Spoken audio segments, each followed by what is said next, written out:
Terjebak satu malam terindah. Bab 029. Dan sore ini, Rose berhasil mendapatkan Rico. Wanita itu meledak-ledak dalam kungkungan sang suami. Tapi, saat Rico tak menemukan bercak merah itu, dia menatap Rose tajam, lalu menarik selimut yang menutupi tubuh polos sang istri. "Memem, kenapa sayang, kamu mau lagi? Aku masih capek," rengek Rose sana dengan manja. "Kamu sudah tidak perawan." Sentaknya dengan mata menyala. Rose membeliak sebab tersentak. Lantas tersenyum lebar, dan kembali meringkuk dalam selimut. "Apa sih, Mas? Memangnya Mas sendiri masih perjaka? Mas sendiri juga sudah duda, kan?" Sangkal Rose dengan santai. "Sialan kamu Ana," maki Rico, yang sontak meraih pakaiannya dan mengenakannya dengan cepat. "Kita cerai." Suara Rico lantang menggelegar di dalam ruangan kamar Rose sana. Rose mendelik menatap suaminya. Dia berdiri cepat, dan mengejar langkah Rico. Tapi, brak. Pintu kamarnya dibanting dengan sangat kuat. Pria itu berjalan dengan penuh emosi meninggalkan istri yang baru tadi pagi dia halalkan. "Mas, tunggu."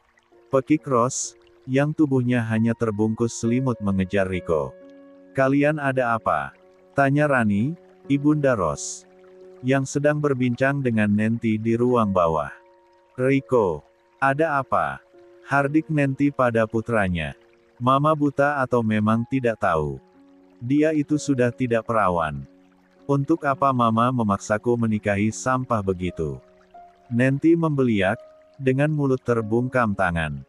Dia menatap tajam Rose, yang sedang menangis histeris di ujung tangga. Sementara Rani dan Joko, orang tua Rose saling tatap dalam diam. Lalu mendekati putrinya dengan wajah penuh amarah. "Ana!"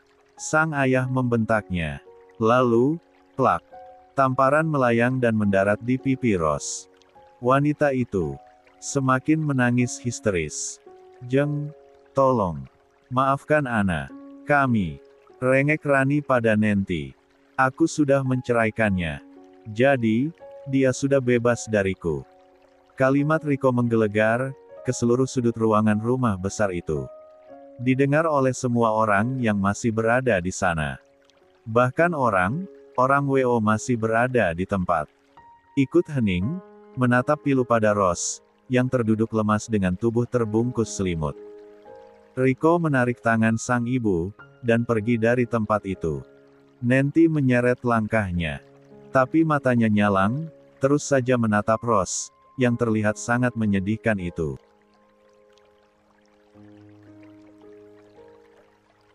Miris, baru saja sah jadi istri.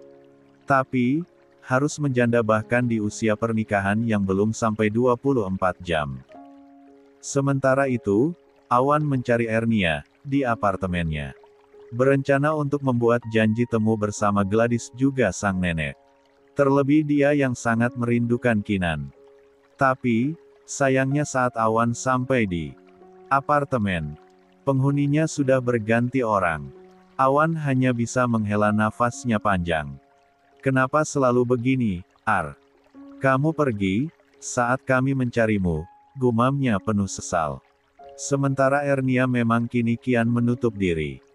Meski begitu tapi, dia tetap mencari informasi tentang Gladys dan sang nenek. Bagaimanapun juga, kini dia merasa lebih lega. Setidaknya, dia tidak hidup sebatang kara. Meski masih belum bisa membuka hatinya untuk sering bertemu. Tapi, ada setitik sinar terang. Bahwa dia memiliki saudara. Tambah karyawannya, geh. "Udah keteter itu Mang Udin ngurir sendirian," protes Linda suatu malam. "Iya, aku juga baru mikir gitu, Lin. Kamu ada pandangan nggak? Orang yang siap jadi kurir? Kalau yang di dapur, kayaknya cukup deh 5 orang, sahut Ernia, seraya meletakkan pena ke atas buku tebalnya. "Kenapa nggak anak-anak ibu dapur aja, Mbak? Siapa tahu ada yang menganggur, kan?" Betul juga. Besok pagi deh, aku tanya mereka. balas Ernia seraya mengangguk pasti. Linda baru saja berdiri, dan hendak mengayunkan langkahnya menuju kamarnya.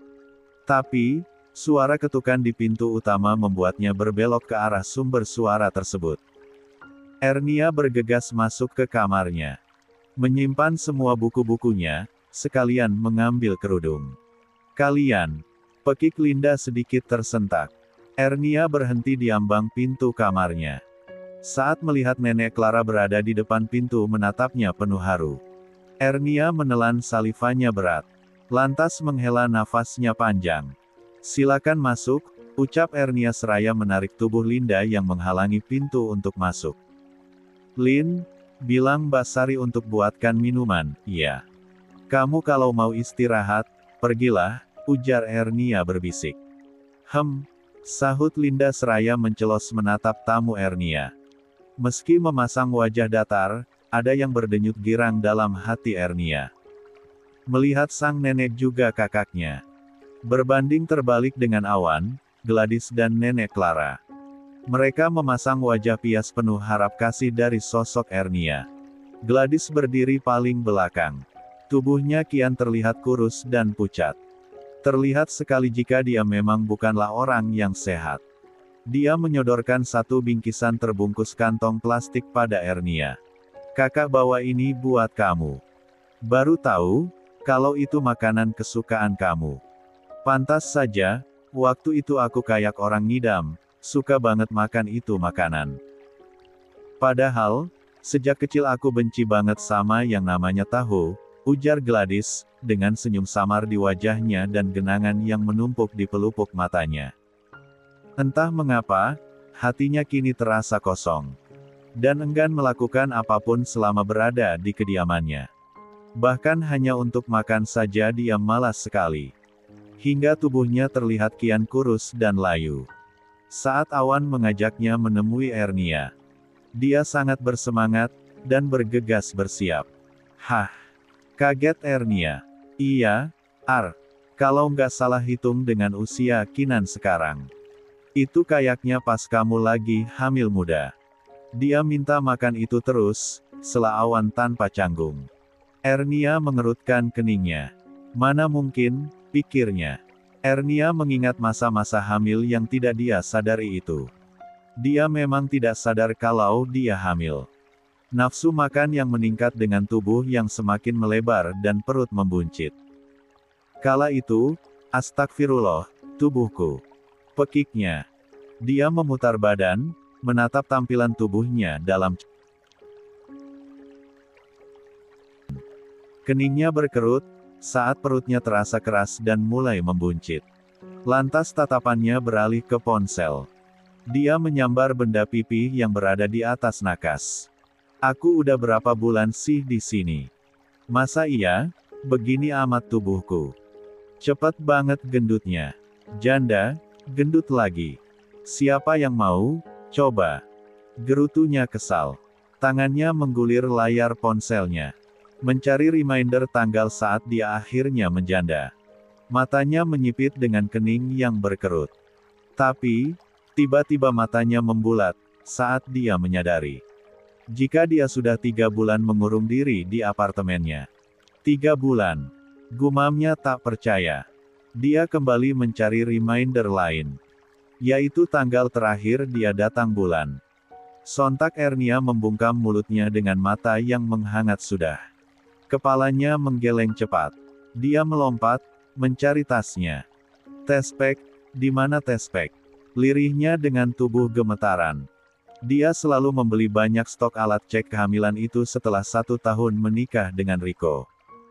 Sebab, memang dia program kehamilan kala itu.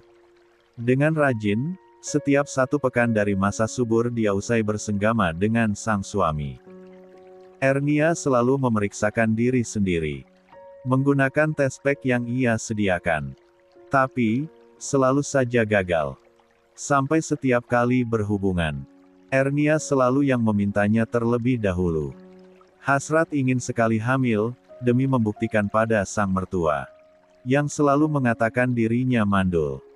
Tapi, hingga tahun ketiga, Ernia tak juga ada tanda-tanda bahwa dirinya berbadan dua.